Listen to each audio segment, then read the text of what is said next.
Congress. One opposition political leader at the time was asked as to why he had agreed to the constitution when he opposed Zulfikar Ali Bhutto so vehemently at every turn and every forum. In reply, the political leader is reported to have said that opposition to Bhutto was a political necessity, but making the constitution was a national necessity. Such was the spirit at the time. It looks like a dream today. On this occasion, therefore, on the occasion of the 50th anniversary, I would like to pay tribute to all 24 members of the Constitutional Committee of 1972, the Legislative Assembly of 1973, which passed the Constitution, and the then legal fraternity for achieving this milestone in our national history. They are our national heroes, and we salute them. Standing before this august gathering in the premises of the Apex Court of Pakistan, I would like to share with you my thoughts and perceptions about how we see the role played by the judiciary in defending and advancing democracy. I'm tempted to speak about it because democracy, once again, is under threat. And the people look up to the judiciary to protect constitutionalism, to protect human rights, and to protect democracy. I will not give you a textbook narrative, nor will I dwell too deeply into the past. The role played by the judiciary in the past is rather too well known and bears no repetition. However, a brief peep into the past serves like a rear-view mirror while driving. It helps in course correction. A constitution is the soul of a state, and tearing it means tearing apart the state itself. Ridiculing it means ridiculing the people of Pakistan. It is a sacrosanct social contract between the state and the citizens on the one hand, and the glue that binds the federating units on the other. Abrogating it means dismembering the federation and alienating the citizens from the state. When dictators abrogated it in the past, the judiciary upheld this abrogation, sometimes in the name of the doctrine of successful revolution, and sometimes in the name of the doctrine of necessity. One felt as if the soul of the state had been torn by those very luminaries who were supposed to protect and defend it. I would not like to dwell more on this. As they say, forget the past, arrange for the present, and face the future. Those who abrogated the Constitution and ridiculed it as merely a 15-page document, and those who upheld the abrogation not only disgraced themselves, but also heaped disgrace on the people and on our nation. They are the traitors of the nation, and their actions were nothing but treacherous. History will always remember them with this title.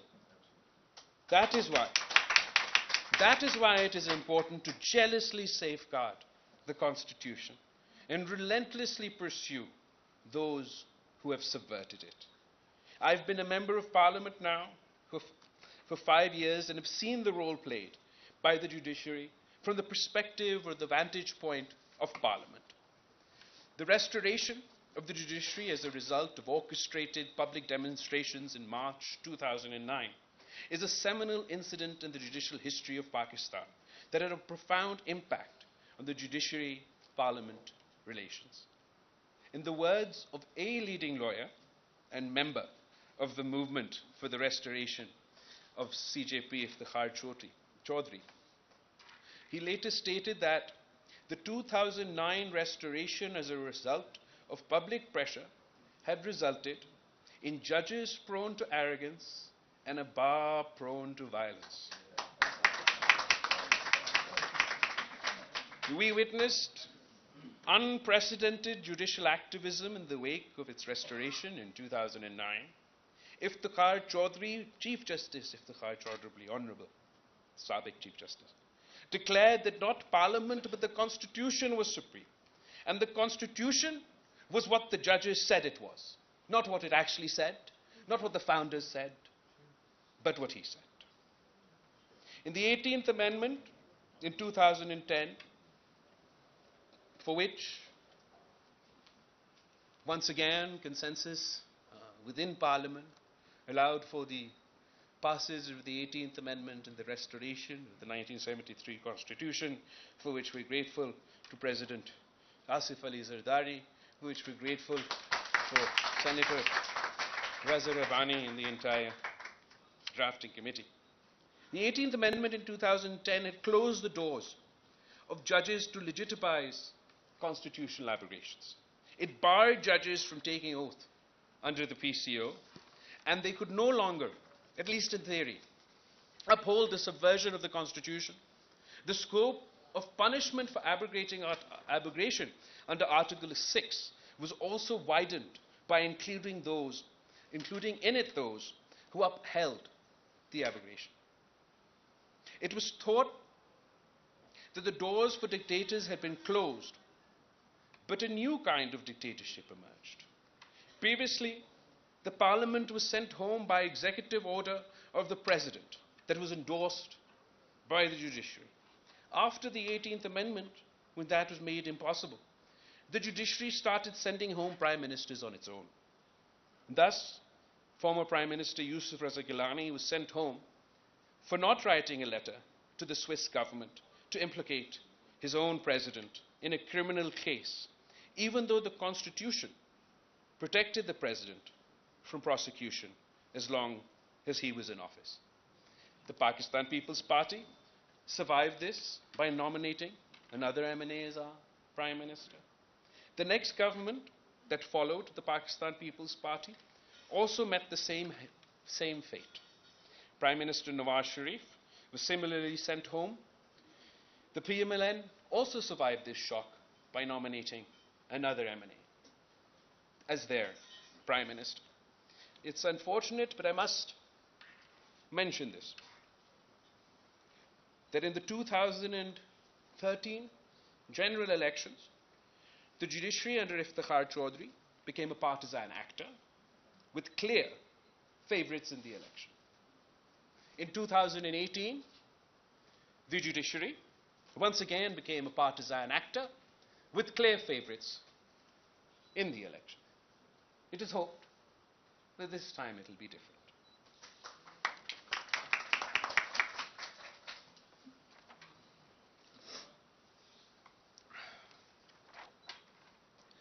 That is, of course, if we have elections. My party has been demanding an election date and schedule since Parliament's term ended, to no avail. Regardless of my well-known opinion on 90 days, which may now have become a moot point, our right to have an election is absolutely indisputable. At the time of the conflict over elections in the provinces in Punjab and Khyber Pakhtunkhwa, my party and I made every effort, and the most sincerest effort, for political dialogue, political consensus, to resolve a constitutional, political, and democratic crisis. Our aim was to reach a consensus on election dates, not only for the province Pakhtunkhwa, not only for the province of Punjab, but also for the general election. Unfortunately, the events of May 9th stymied these efforts. And today, we find ourselves where we are. Let us be clear, ladies and gentlemen, elections delayed are elections denied. The only path forward is for the Election Commission of Pakistan to immediately release the date of the election and the schedule of the election without any further delay.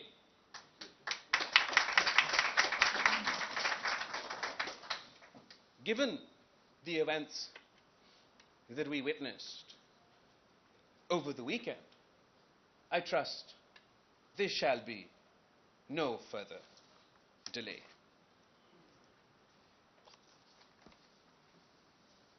It is only through a free, fair, and impartial election where all contenders have a level playing field, an equal playing field, where the citizens of Pakistan are allowed to exercise their vote, exercise their right in choosing their leaders, that we will be able to move forward. When I was Foreign Minister of Pakistan, I met with a prominent foreign minister from a country where they don't have elections. They don't understand elections. And I was asked, what are these elections? Why do you need elections? And I explained that the people of Pakistan are a very emotional people. हमें अपना भड़ास निकालने के लिए ये elections बहुत जरूरी है. मेरा शक्ल आपको पसंद ना आए, 5 साल अगर मैंने कोई गलती की, कोई जुल्म किया, तो पाकिस्तान के अवाम के पास वो एक ही दिन है कि मुझसे हिसाब लिया जा सकता है. और इसलिए कि पाकिस्तान पीपल्स पार्टी एक जमहूरी जमात है, इसलिए ये जो आईन हमें इलेक्शन का हक देता है, वो कायदे अवाम का दिया हुआ बनाया हुआ आईन है.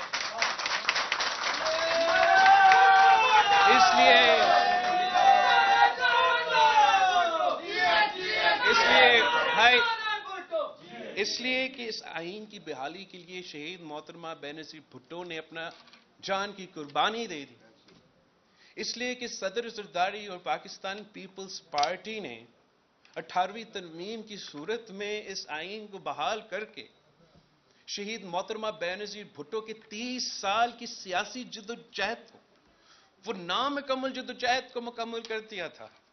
अब मेरे पास कोई ऑप्शन ही नहीं है. मैंने तो मुतालबा करना है कि इलेक्शन करो, फौरी करो, डेट दो, स्केड्यूल दो.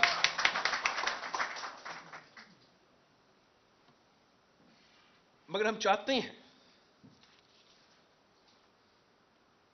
डिजायर ये है कि इसके बजाय कि कोई और अदारा हुक्म दे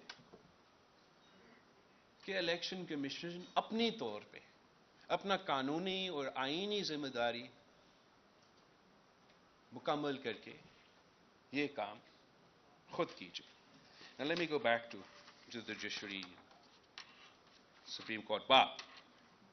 I expect that in interpreting the Constitution, the judiciary will expand the powers of all democratic institutions, not merely its own.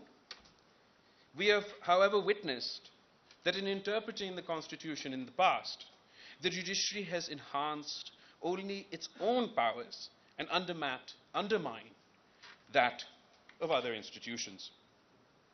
We value the independence of the judiciary. It is a cardinal principle of a democratic society. However, I sometimes feel that the independence of the judiciary has taken far too far to mean its independence from the law and the Constitution itself. We believe in accountability of all under the same law by the same institutions.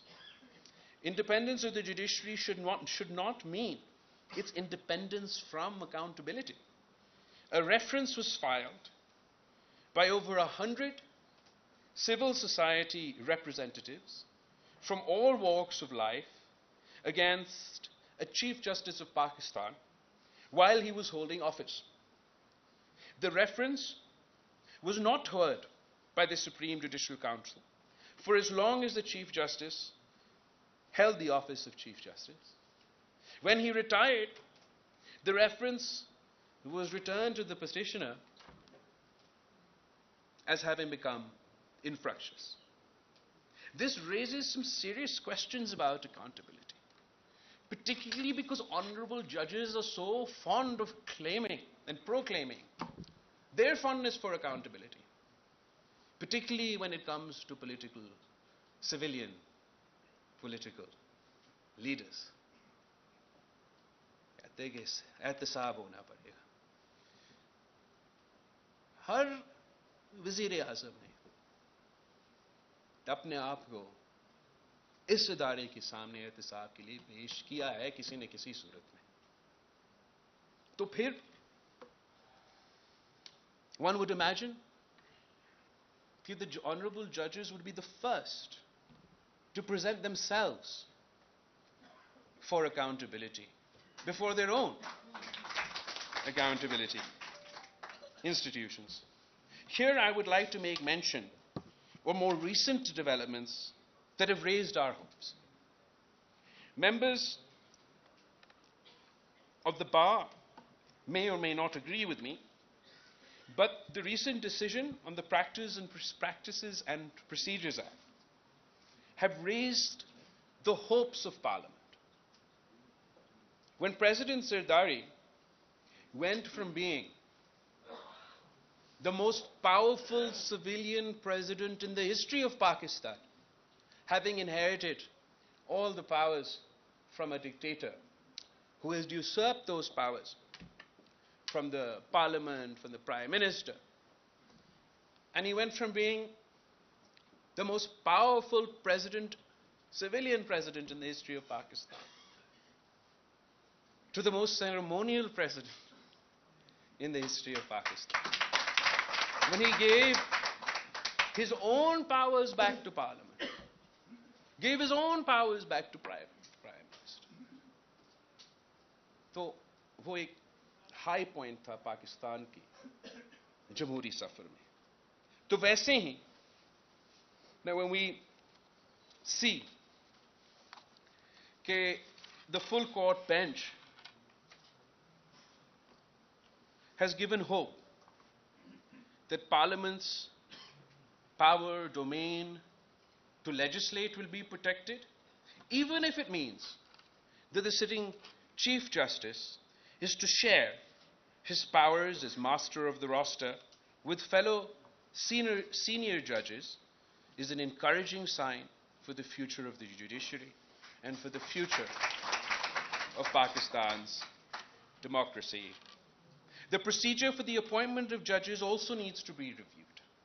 The present procedure, which under the President, the Prime Minister, and Parliament have become all but a rubber stamp, and as post offices, has raised the criticism of a judiciary, of the judges, by the judges, and for the judges. This does not augur well for the image of our judiciary.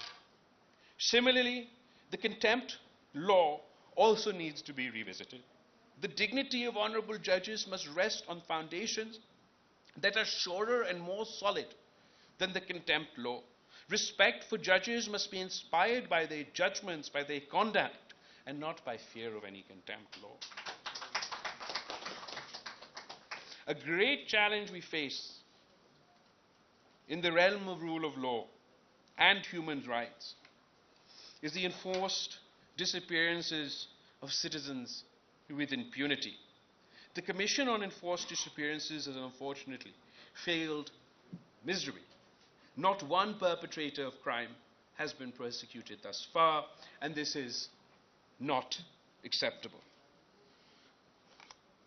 Another great challenge is the manipulation in elections and power transfer. Indeed, manipulated power transfer lies at the root of political instability. And as mentioned earlier, the election schedule must be announced immediately and a level playing field be ensured for all political parties. I would like also to say a few words about the presidential reference in respect to the judicial murder of Shaheed Zulfikar Ali Bhutto. The reference is pending for almost a decade before the Supreme Court. In this golden jubilee year of the Constitution, is it too much to ask that the reverence and respect of the political leader who gave us the country's first unanimous Constitution is heard without further delay, and justice is done, even if posthumously? They say that history repeats itself. First is a tragedy, and then is a farce. शहीद जुल्फ़िकार अली भुट्टो को शहीद किया गया। शहीद मोहतरमा बेनज़ीर भुट्टो ने 30 साल सियासी जद्दोजहद की उस आइन के बहाली के लिए और अपना वालिद के लिए, कायदे अवाम के लिए इंसाफ दिलाने के लिए। शहीद मोहतरमा बेनज़ीर भुट्टो खुद शहीद हो गए। ना वालिद को इंसाफ मिला और अफसोस के साथ ना हम शहीद मोहतरमा बेनज़ीर भुट्टो को इंसाफ दिलवा सके। फिर सदर ज़रदारी ने 2011 में रेफरेंस फाइल किया, इंसाफ नहीं मिल सका। 2018-19 में मैं खुद पिटिशन लेकर आया कि मुझे इस केस का पार्टी बनाया जाए और रेफरेंस फौरन जो है वो सुना जाए। आज 2023 में मैं आपके साथ हूं। अब I don't know at what point this tragedy became a farce, but it most certainly is a farce. Finally, ladies and gentlemen, I believe that Pakistan is stuck in a rut. And if we continue down this path, we are doomed. Doomed to repeat history, doomed to perpetuate a tragedy, and doomed to make a farce out of this country, out of its constitution, out of its democracy, out of its people. Throughout our history, we have oscillated between outright dictatorship, controlled democracy, or confrontational democracy. Dictatorship speaks for itself.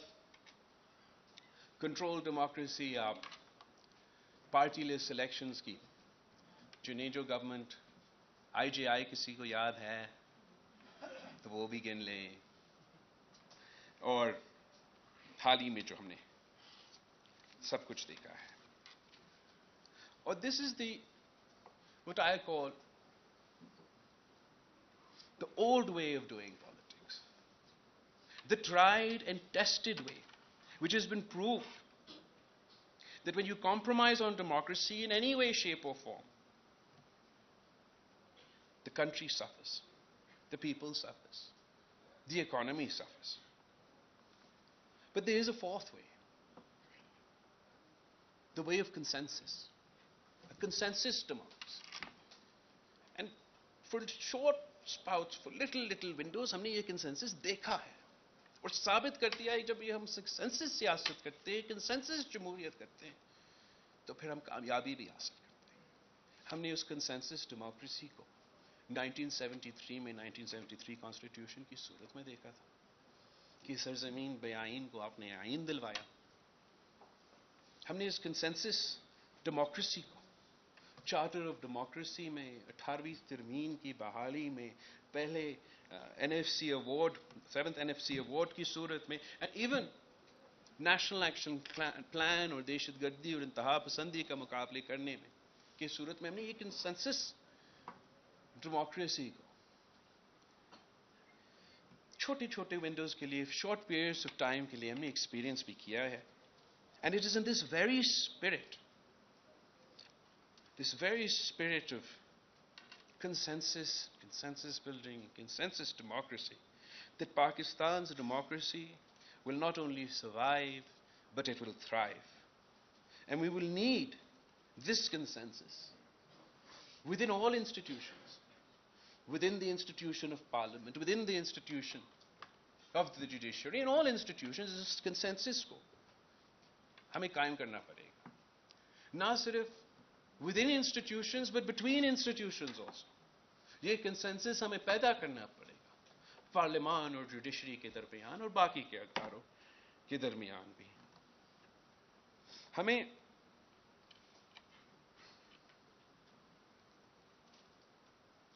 और यही consensus हमने कायम करने की कोशिश की। यही consensus ही सोच था जिसकी वजह से हमने पीडीएम के साथ दिया, जिसकी वजह से हमें वजीर बना कि हमने तो सारे जो पुराने बुराइयां थे उनको दुरुस्त करने थे। सिलेक्टेड राज को खत्म करके हमने तो जमहूरियत को बहाल करना था। सारे सियासी जमातें मिलके हमने तो वोट को इज्जत भी दिलवाना था, पार्लियामान की इज्जत को भी दिलवाना था, आइन के मुताबिक चलना था, सारी गैर जमहूरी ताकतों को दिखाना था कि कैसे जमहूरी हुकूमतें कायम करते हैं, कैसे कंसेंसस के साथ मिलके पुराने मुखालिफ साथ मिलके भी जो है जमहूरियत की तरक्की के लिए, आइन की तरक्की के लिए, मुल्क की तरक्की के लिए साथ मिलके काम भी कर सकते हैं। अगर इस एक्सपीरियंस के बाद अब मुझे पता चला है कि दैट फ्रेज, एक फ्रेज है अंग्रेजी में कि the road to hell is paved with the best intentions, तब मुझे समझ आ गया है इसका मानी क्या है। हमने तो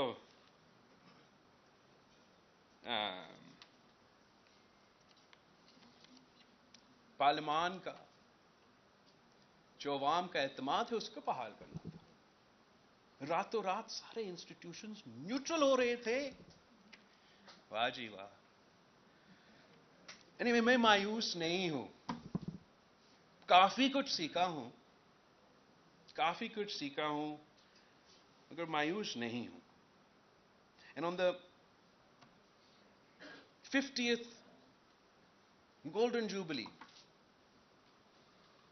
ये तो नहीं कह सकता हूं that our democracy is stronger today than it was yesterday, but इतना हमें वादा करना पड़ेगा पाकिस्तान के आने वाले नस्लों को that their tomorrow will be better than our today.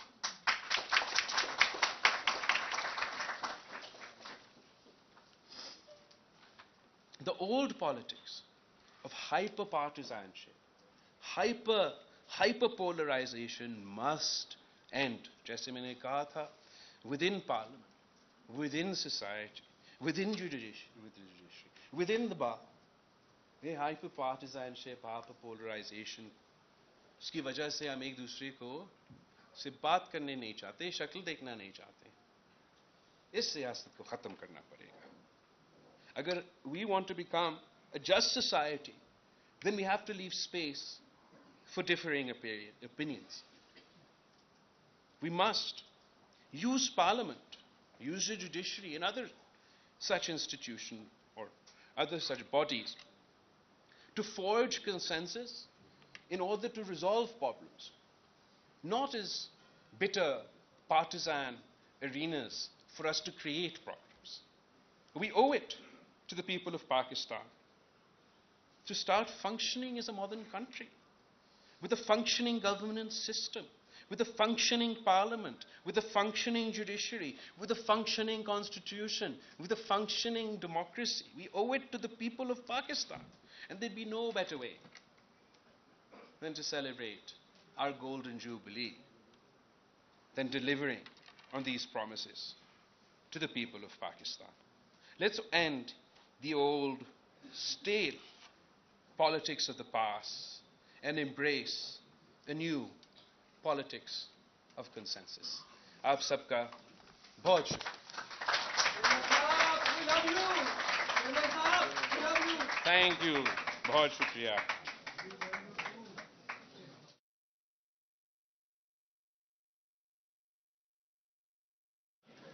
Chairman Pakistan peoples party Bilawal Bhutto Zardari sahab का शुक्रिया अदा करता हूं। हमारे एक सीनियर एडवोकेट है सलाउद्दीन महंगल साहब,